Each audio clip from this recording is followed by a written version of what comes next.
ఎవరి కొరకు ప్రవచనం చేశాడు? నేను ఒకసారి సూర్యకళా మందిరంలోనూ వెంకటేశ్వర ఫంక్షన్ హాల్లోనూ నాకు జ్ఞాపకం లేదు, కానీ ప్రవచనం చేస్తూ ఒక మాట అన్నాను.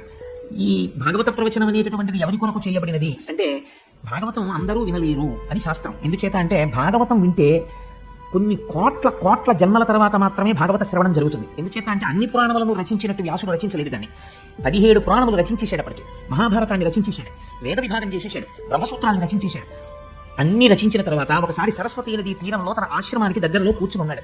మనస్సంతా ఏదో నైరాశ్యం ఆవహించింది, ఏదో నిరాశ, ఏదో లోటు, తాను ఏదో తక్కువ చేశాననేటటువంటి భావన, ఎక్కడో ఏదో చేయడంలో అసంపూర్తిగా మిగిలిపోయింది అని తను చేసిన కార్యక్రమాన్ని ఆలోచించాడు. వేదరాశినంతటినీ విభాగం చేశాను, 17 పురాణములను రచించాను, బ్రహ్మసూత్రములను రచించాను, పరాశరుడికి సత్యవతీదేవికి నారాయణాంశలో కుమారుడిగా జన్మించినందుకు నేను చేయగలిగినంత సేవ చేశాను, ఈశ్వరుడి పాదములు పట్టి సేవించాను, ధ్యానం చేశాను. అయినా నా మనస్సుకి ఎందుకో లోటుగా ఉంది, ఎందుకు ఇంత లోటుగా ఉంది అని ఆలోచన చేశాడు. ఆ ఆలోచన చేసినప్పుడు మహానుభావుడు నారదుడు దర్శనమిచ్చాడు. మనకి రామాయణం మొట్టమొదటి సంక్షేప రామాయణం చెప్పినవాడు నారదుడే, భాగవతం సంక్షేప భాగవతం చెప్పినవాడు నారదుడే. నారం దదాతి ఇది నారద, ఆయన జ్ఞానాన్ని ఇస్తుంటాడు. ఆ నారదుడు వచ్చి ఒక మాట చెప్పాడు, వ్యాస, నీ మనస్సు ఎందుకు అసంతృప్తితో లోటుతో ఉన్నదో తెలుసా?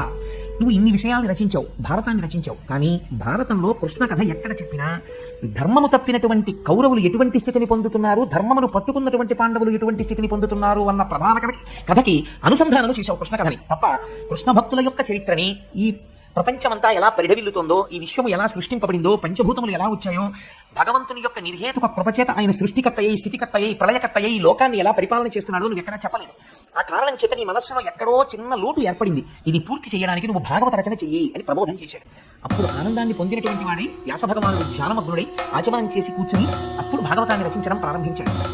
ఇంత చేసిన తరువాత ఏది చెయ్యడం మిగిలిపోయిందని వ్యాసుడు నైరాశ్యం చెందాడో, ఏది అందించడం చేత తన జన్మ సార్థకత పొందుతుందనుకున్నాడో, ఏది అందించిన తరువాత, ఏది తెలుసుకున్న తర్వాత మనిషిలో ఒక గొప్ప మార్పు వస్తుందో, కొన్ని కోట్ల జన్మల నుంచి మనసు ఏది పట్టుకోకపోవడం వల్ల అలా తిరిగిందో, ఏది పట్టుకోవడం వల్ల మనుష్య జన్మకి సార్థకత సిద్ధిస్తుందో, అటువంటి మహౌషధాన్ని మహానుభావుడు అందించడం ప్రారంభం చేశాడు. అందుకే అది వేరొకరు చెప్పడానికి కుదరదు, అది సాక్షాత్తుగా ఉపనిషత్తుల యొక్క సారాంశం.